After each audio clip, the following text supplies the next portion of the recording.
Hello guys, today I'm going to show you a tutorial how to switch on your smartphone without a power button. Samsung S3.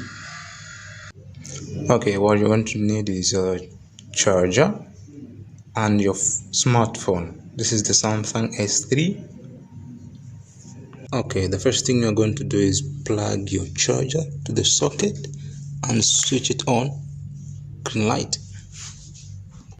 Alright, the next step is to plug your charger and wait for your phone to boot up.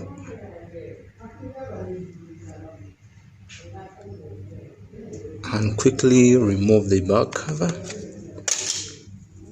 and for 5 seconds you have to do this quickly. You pull off the charger, pull off the battery, put it back, and then voila,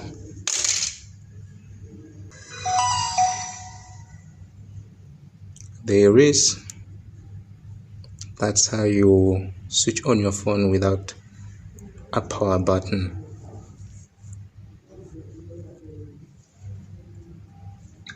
Nice. Like and follow for more.